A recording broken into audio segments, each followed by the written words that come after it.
Good morning, students. This is Jayanti Miss from Social Department. Today we are going to see about the 10th history lesson, 4th lesson, the world after World War II, third part. In last video la நம்ம non-aligned movement 4.5 வரைக்கும் பார்த்திருக்கோம். Today we are going to see about the 4.6, the Cuban Revolution. The United States had its satellite states in Central America, the Caribbean, and East Asia, Philippines, South Korea. These states were governed by ruling groups made up of military personnel, landed gentry, and occasionally of local capitalists. After Castro took power, the US owned oil refineries on the island refused to process Russian oil.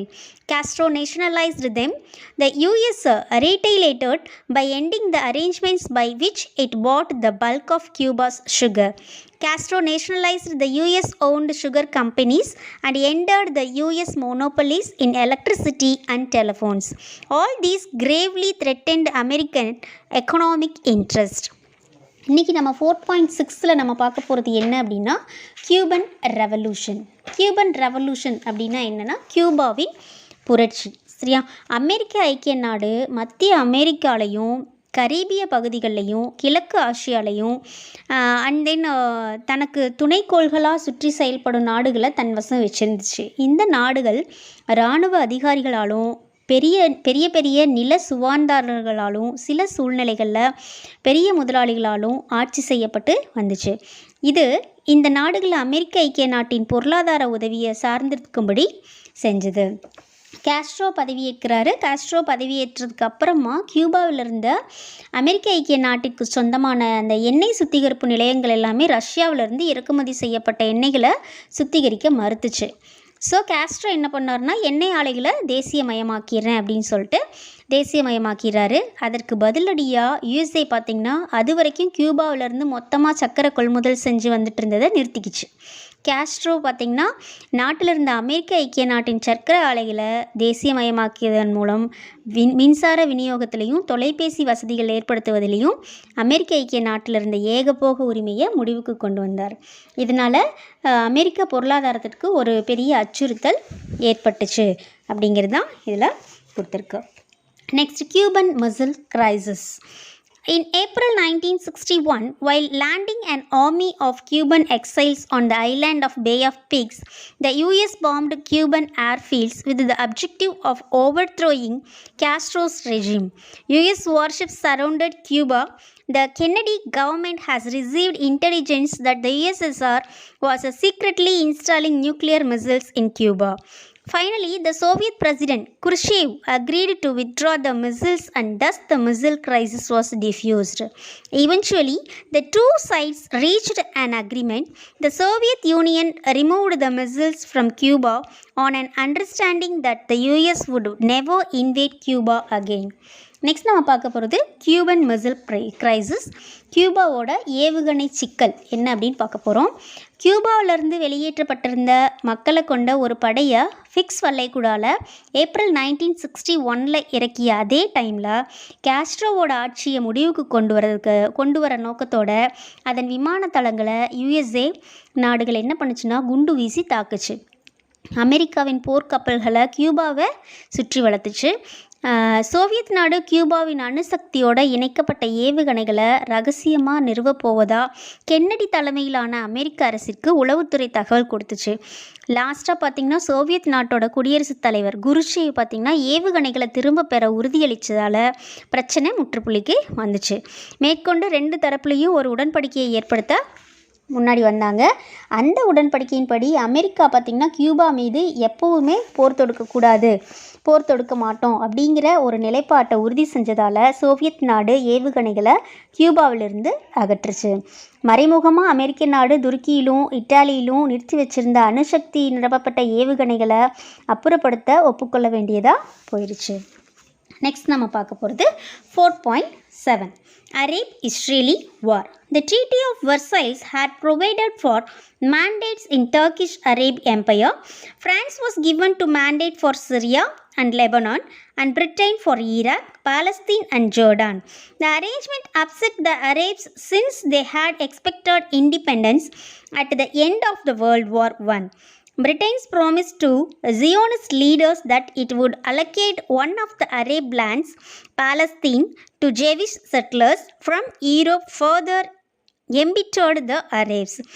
There are growing Arab antagonism towards Zionist settlers as they brought land from rich Arabs and evicted the local peasant families who had been cultivating it for centuries.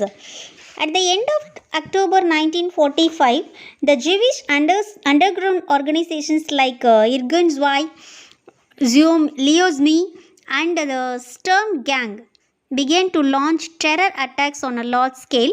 Railways, bridges, airfields, and government offices were blown up. The British government presented the dispute to the UN for a decision. Stumbling to the presence of great powers, the UN dissolved to partition the British mandate of Palestine into a Jewish state and an Arab state.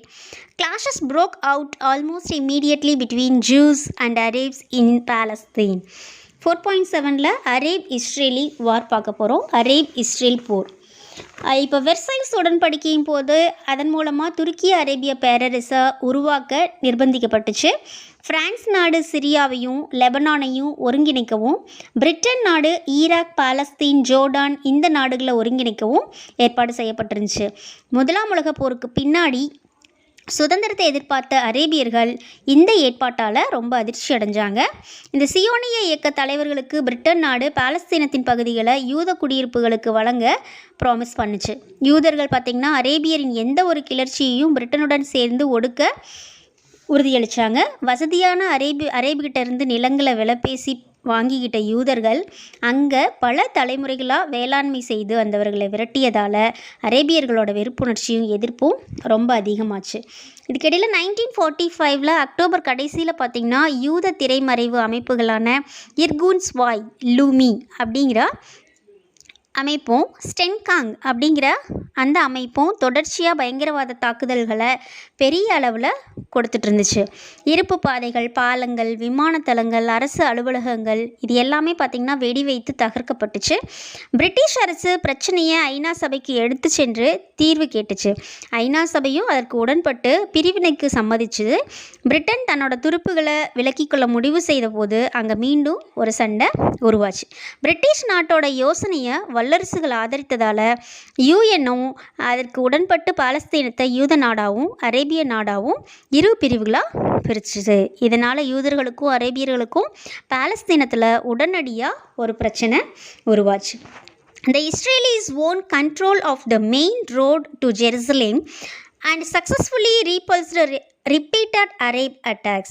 As a result of separate armistice agreements between Israel and each of the Arab states, a temporary frontier was fixed between Israel and its neighbors. In Israel, the war is remembered as its war of independence. In the Arab world, it is treated as the Nakba, as the large number of Arabs become refugees. Israel was admitted into the UN immediately, much against the wishes of Arabs. இதில் 4.7ல் Arab Israel வாரில் last paragraph என்ன அப்படின்னா, இந்த இஸ்ரேலியர்கள் என்ன பண்ணாங்கன்னா ஜெருசலேமுக்கு போகிற முக்கிய சாலைகளில் கைப்பற்றிய பின்னாடி அதை மீட்க அரேபியர்கள் மேற்கொண்ட பல முயற்சிகளையும் வெற்றிகரமாக தடுத்து நிறுத்தினாங்க. 1949 பார்த்திங்கன்னா அந்த ஆண்டு துவக்கத்திலேயே காசா முனையை தவிர்த்து எகிப்து பாலஸ்தீன் எல்லை வரைக்கும் நீண்ட நெகேவ் பகுதியை, அதாவது அரைகுறையாக பாலைவன பகுதியாக இருக்கும் தெற்கு இஸ்ரேலிய பகுதி, அதாவது இஸ்ரேலியர்கள் தங்களோட வசத்துக்கு கொண்டு வந்துட்டாங்க.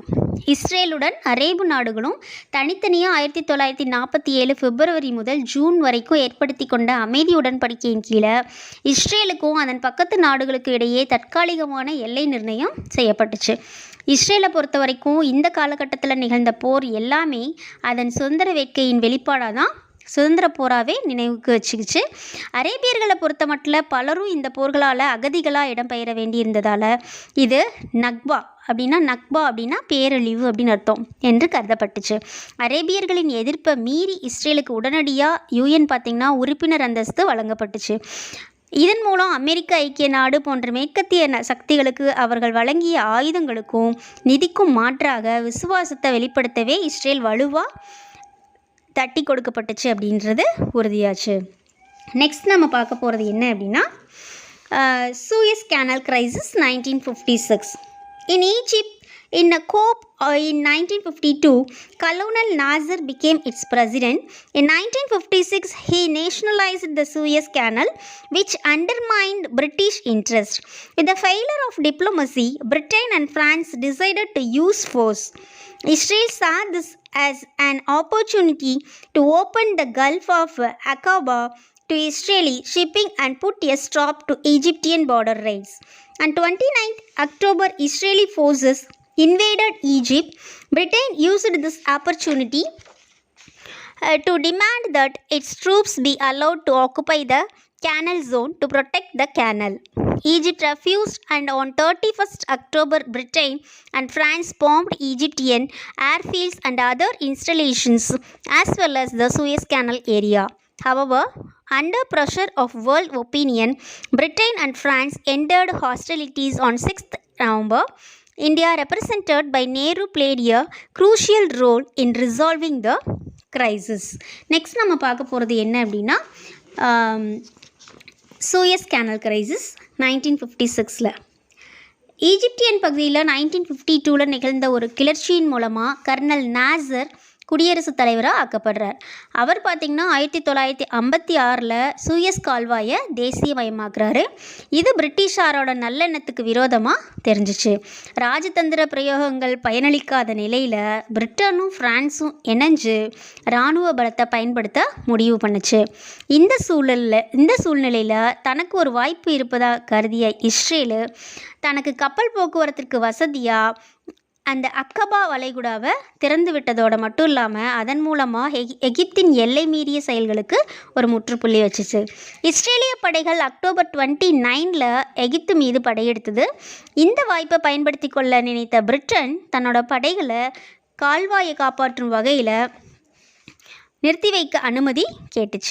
இதற்கு எகிப்து மறுத்ததால் அக்டோபர் 31 இது பிரிட்டனும் ஃப்ரான்ஸும் இணைஞ்சு அந்த நாட்டோட விமானத்தளங்கள் மீது இன்ன பிற முக்கிய தளங்கள் மீதும் சூயஸ் கால்வாய் பகுதியில் குண்டு வீசுச்சு. எனினும் உலக நாடுகள் வற்புறுத்தன் பேரில் நவம்பர் 6 ஃப்ரான்ஸும் பிரிட்டனும் தன்னோட எதிர்ப்பை நிறுத்திக்கிச்சு. இந்தியாவை பிரதிநிதித்துவப்படுத்தி நேரு இந்த பிரச்சனைக்கு முடிவு கட்ட முக்கிய பங்கு கொடுத்தாரு. நெக்ஸ்ட்டு நம்ம பார்க்க போகிறது Arab-Israeli war 1967. Ever since the formation of the Palestinian Liberation Organization (PLO), Israel came to be attacked frequently by Palestinian guerrilla groups based in Syria, Lebanon, and Jordan. Israel resorted to violent reprisals.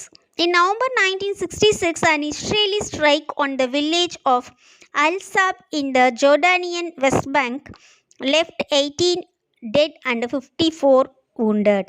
Israeli air battle with Syria in April 1967 ended in the shooting down 6 Syrian MiG fighter jets.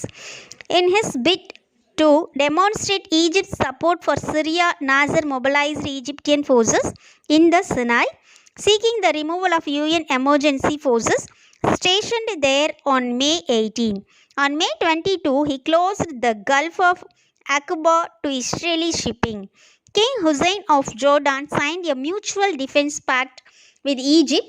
Accordingly, it was decided to place Jordanian forces under Egyptian command. Soon, Iraq too joined the alliance. அரபு-இஸ்ரேல் போர் 1967. பாலஸ்தீனிய விடுதலை அமைப்பு உருவானது முதல்ல Syria, Lebanon, Jordan இந்த பகுதிகளெல்லாம் பதுங்கியிருந்த பாலஸ்தீனிய gorilla படைகள் இஸ்ரேலை தாக்க வந்துச்சு. இஸ்ரேல் பதிலடி கொடுத்து வந்துச்சு. ஜோர்டானின் மேற்கு கடற்கரையில் அமைஞ்சிருந்த அல் சமூ அப்படிங்கிற கிராமத்தின் மேலே நவம்பர் 1966 இஸ்ரேல் விமான தாக்குதல் நடத்தி அதில் 18 பேர் இறந்து போனாங்க, 54 பேர் காயங்கள் அடையும்படி செய்தது. சிரியாவுடன் ஏப்ரல் 1967 நடந்த வான்வெளி தாக்குதலில் 6 சிறிய மின்ரக போர் விமானங்கள் சுட்டு வீழ்த்தப்பட்டுச்சு. சிரியாவுக்கு ஒரு தார்மீக ஆதரவு கொடுக்க விளைந்த நாசர் சினாய் மலையில் எகிப்து படைகளை கொண்டு வந்து நிறுத்தியதோடு மட்டும் இல்லாமல் மே 18 ஐநா சபை அங்கு நிறுத்தி வைத்திருந்த படைகளை அப்புறப்படுத்த கோரினார். அது மட்டும் இல்லாமல் மே 22 தேதியில் அக்கபா வளைகுடாவை வளைச்சு அங்கே இஸ்ரேலிய கப்பல்கள் நுழைய முடியாதபடி செஞ்சார். ஜோர்டானின் மன்னர் ஹுசைன் எகிப்தோட பரஸ்பர இராணுவ ஒப்பந்தங்களை ஏற்படுத்தி கொண்டார். இதன்படி ஜோர்டானிய படைகள் எகிப்தின் கட்டளைக்கு அடிபணிய சம்மதிச்சது. கொஞ்ச காலத்திலே ஈராக்கும் இந்த கூட்டணியில் இணைஞ்சிக்கிச்சு. Next, Israelis offensive. Following the mobilization of Arab states by Nasser, on June 5th, Israeli staged a sudden preemptive airstrike that destroyed more than 90% of Egypt's air force on the tarmac. A similar air assault incapacitated the Syrian Air Force. Within 3 days, the Israelis had achieved an overwhelming victory on the ground, capturing the Gaza Strip and all the Sinai Peninsula up to the east bank of the Suez Canal. Next, Israeli offense பார்க்க போகிறோம். இஸ்ரேலோட தாக்குதல். அரபு நாடுகளில் நாசர் ஒருங்கிணைக்க மேற்கொண்ட முயற்சிகளை தொடர்ந்து ஜூன் 5 அன்னைக்கு இஸ்ரேல் எதிர்பாராத தாக்குதல் ஒன்று செய்து எகிப்தில் 90% விமானப்படையை தரைமட்டமாக்குச்சு. அதே போல் நிகழ்ந்த இன்னொரு தாக்குதலையும் சிரியாவோட விமானப்படையும் கடும் பாதிப்புக்கு உள்ளாச்சு. 3 நாளில் இஸ்ரேலியர்கள் காசா பகுதியையும் சூயஸ் கால்வாயின் கிழக்கு புறம் அமைஞ்ச சினாய் தீபகற்பத்தின் முழுமையையும் கைப்பற்றி பெரும் வெற்றியை குவிச்சாங்க. மேற்கு ஜெருசலேம் மீது ஜோர்டான் படைகள் குண்டு வீசினாங்க. கிழக்கு புறமாக எல்லைப் பகுதியில் ஜூன் 5 அன்று ஒரு திறந்தவெளி ஏற்படுத்தப்பட்டுச்சு.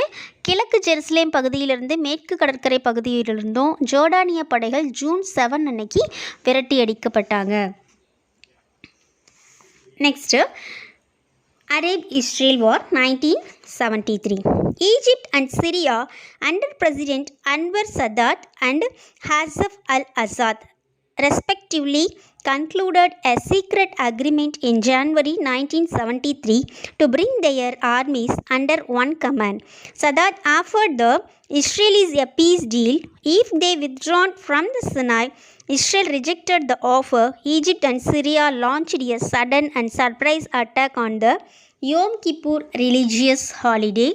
Though Israelis suffered heavy casualties and finally pushed back the Arab forces, Arab gained nothing out of this war too.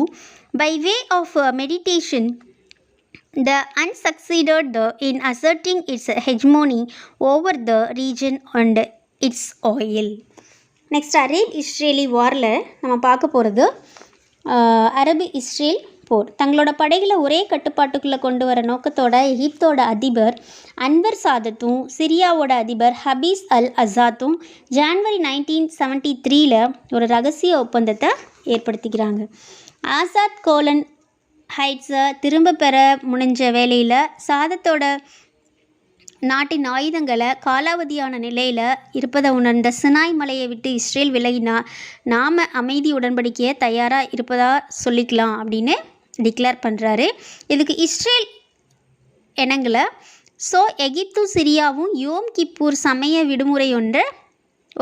விடுமுறை அன்னைக்கு ஒரு எதிர்பாராத திடீர் தாக்குதலை இஸ்ரேல் மீது தொடுக்கிறாங்க. இந்த தாக்குதலில் இஸ்ரேல் கடும் பின்னடைவை சந்தித்த போதும் அதனால் அரபு படைகளை புறந்தள்ள முடிஞ்சது.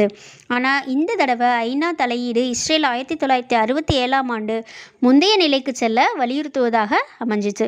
இந்த போர்னால் அரேபியர்களும் எந்த லாபமும் பெற முடியல. இந்த பிரச்சனையில் நடுவராக செயல்படும் போர்வையில் அமெரிக்கா தன்னோட ஆதிக்கத்தை அரபு நாடுகள் மீதும் அங்கே அமையப்பெற்ற எண்ணெய் கிணறுகள் மீதும் நிறுவுச்சு. அப்படிங்கிறது தான் இதனுடைய மொத்த meaning. Next 4.8 Vietnam war. By the end of the Second World War, Viet Minh controlled the northern half of Vietnam. Viet Minh formed a government led by Ho Chi Minh in Hanoi. This Viet Minh government quickly occupied the southern half of Vietnam. However, the Allied powers decided at Potsdam that the British in the south and the Chinese in the north should defend Indochina from the Japanese. But Ho Chi Minh had established his control very firmly, and so early in 1946, the British and Chinese troops had to withdraw, leaving the French and Viet Minh to confront each other. In March, the two governments reached an agreement by which North Vietnam was to be free state within an Indo-Chinese federation. In 1949, the French attempted to secure the support of the population by declaring Vietnam, Laos and Cambodia independent within the French Union, retaining only foreign affairs and defense under French control. Vietnam வாரில் second உலக போருக்கு முன்னாடி பார்த்தீங்கன்னா அதனோட முடிவில் Viet Minh என்ற அமைப்பு வியட்நாமின் வடக்கு பாதியை தன்னோட கட்டுப்பாட்டுக்குள்ளே வச்சுருந்துச்சு. வியட்மின் ஹோச்சிமின் தலைமையில் ஹனோய் நகரில் ஒரு அரசை உருவாக்குச்சு. இந்த வியட்மின் தென்பாதியில் வியட்நாமை வேகமாக ஆக்கிரமிச்சிச்சு. இருந்தாலும் போஸ்டாம் நகரில் கூடிய நேச நாடுகள் ஜப்பானிட்டிருந்து மீட்கப்பட்ட இந்தோ சீன பகுதியின் தெற்கு பகுதியை பிரிட்டிஷாரும் வடக்கு பகுதியை சீனாவும் பிரிச்சுக்கலாம் அப்படின்னு ஒரு முடிவுக்கு வந்துச்சு. ஹோச்சிமின்னின் கட்டுப்பாடு உறுதியாக இருந்ததால் வியட்மின்னையும் பிரெஞ்சு படைகளையும் மோதிக்கொள்ளும்படி செய்துக சீன படைகளும் பிரிட்டிஷ் படைகளும் 1946 தொடக்கத்தில் பின்வாங்குச்சு. ரெண்டு அரசுகளுமே, அதாவது பிரெஞ்சு அரசு வியட்மின் அரசு ஏற்படுத்தி கொண்ட உடன்படிக்கையின் அடிப்படையில் வடக்கு வியட்நாம் ஒரு விடுதலை பெற்ற நாடாகவும் இந்தோ சீன கூட்டாட்சியில் பங்கெடுக்காது அப்படிங்கிறதும் முடிவாச்சு. ஆனால் புதிதாக பிரான்ஸ் கடைபிடிச்ச அரசியல் சாசனத்தில் அதன் காலனி ஆதிக்கத்தில் இருந்த நாடுகளை ஒரு பொதுவாக ஒருங்கிணைப்பின் கீழே கொண்டு வந்திருந்துச்சு. 1949 மக்களோட ஆதரவை பெற்ற எண்ணிய பிரெஞ்சு அரசு வியட்நாம், லாவோஸ், கம்போடியா இந்த நாடுகளெல்லாம் ஒரு பிரெஞ்சு கூட்டாட்சிக்குள்ளே கொண்டு வந்து அவற்றையெல்லாம் சுதந்திர நாடாக அறிவித்து அந்த நாடுகளோட வெளியுறவுத்துறையையும் இராணுவத்தையும் தன்னோட கட்டுப்பாட்டுக்குள்ளே வச்சுக்கொள்ள போவதாக கூறுச்சு.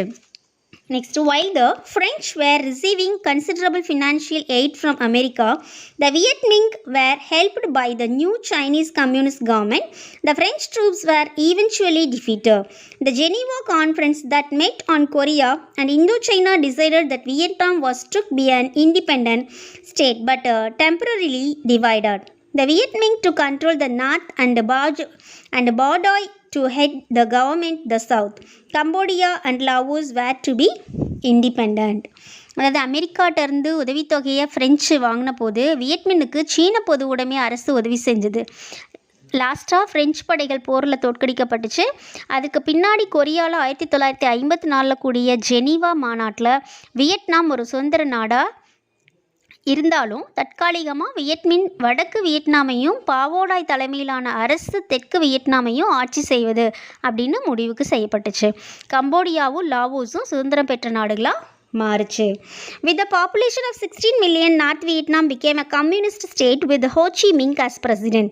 South Vietnam, approximately of the same size and population, was ruled by Ngo Dinh Diem. அதாவது ஹோச்சிமிங்கை குடியரசுத் தலைவராக ஏற்று 16 மில்லியன் என்ற அளவில் மக்கள் தொகை கொண்ட வடக்கு வியட்நாம் ஒரு பொதுவுடைமைவாத நாடாக மாறுச்சு. ஏறக்குறைய அதே போல பரப்பளவும் மக்கள் தொகையும் கொண்ட தெற்கு வியட்நாமுக்கு தீவிர ரோமன் கத்தோலிக்கரான நிகோ டின் டியம் அதிபரானார். சர்வாதிகாரியாக மாறிய இந்த நிகோ டின் டியம் ஒருங்கிணைந்த வியட்நாமை உருவாக்க முன்னோட்டமாக கருதப்பட்ட தேர்தல்களை நடத்த மறுத்தார். The government's survival in South Vietnam depended on increasing amounts of US support. In 1965, Marines landed at Da Nang Naval Base and there were 33,500 US troops in the country within a month. The number increased and there were 210,000 by the end of the year. The US bombed both north and south in the hope that it could force the liberation forces to abandon the struggle. The fighters of North Vietnam, trained in guerrilla warfare, had grown out of the spontaneous struggles against a repressive regime. They sustained their resistance without bowing to the US. The American troops also used bacteriological weapons. Incendiary bombs such as napalm and Agent Orange were used. Vast areas of Vietnam were devastated and hundreds of thousands of people killed. The American forces too suffered heavy casualties. இதில் நம்ம பார்க்க போகிறது என்ன அப்படின்னா, அந்த தெற்கு வியட்நாமில் அரசோட நிலைமையை அமெரிக்க நாட்டின் பொருளாதார அண்டு பிற உதவிகள் சார்ந்தே அமைஞ்சிச்சு. அதன் டனாங் கப்பல் பார்த்திங்க அப்படின்னா 1965 துவங்கிய மாலுமிகளை சேர்த்து ஒரே மாதத்தில் 35,000 திருப்புகள் என்ற அளவில் உயர்ந்துச்சு. அதே ஆண்டு கடைசியில் இந்த எண்ணிக்கை 2,10,000 உயர்ந்துச்சு. இயக்கங்களை அழித்தொழிக்கும் நோக்கத்தோட இரவு பகலாக அமெரிக்கா வியட்நாம் குண்டுகளை வீசுச்சு அப்படிங்கிறது தான் இந்த பேராகிராஃபில் கொடுத்துருக்காங்க. Next, early in 1975, the war took a decisive turn. The armies of North Vietnam of the National Liberalization Front of South Vietnam swept across the country, routing the American-supported troops in South Vietnam. By the 30th April 1975, all the American troops had withdrawn and the capital of South Vietnam, Saigon, was liberated. North and South Vietnam were formally united as one country in 1976. The city of Saigon was renamed as Ho Chi Minh City after the great leader of Vietnamese people. Next நம்ம பார்க்க போகிறது பார்த்தோன்னா, போர் 1975 துவக்கத்தில் முக்கிய கட்டத்தை எட்டிச்சு. வடக்கு வியட்நாமோட இராணுவமும் தெற்கு வியட்நாமோட தேசிய விடுதலை முன்னணியும் எல்லைகள் கடந்து அமெரிக்க ஆதரவு பெற தன்னோட வியட்நாமின் படைகளை நாசம் செஞ்சிச்சு. மொத்த அமெரிக்க படைகளும் 30 ஏப்ரல் 1975 வெளியேறதுனால தென் வியட்நாம் சைகோல் நகரின் விடுதலை பெற்றுச்சு. வடக்கு வியட்நாமும் தெற்கு வியட்நாமும் 1976 ஒரே தேசமாக ஒருங்கிணைக்கப்பட்டுச்சு. மிக பெரும் தலைவராக மக்களின் முன் உருவெடுத்த ஹோச்சி மின்னின் நினைவாக சயோன் நகரம் ஹோசிமின் நகரம் என்று பெயர் மாற்றப்பட்டுச்சு. இதோட 4.8 முடிஞ்சது. மீதியை நெக்ஸ்ட் வீடியோஸில் பார்க்கலாம். Thank you students.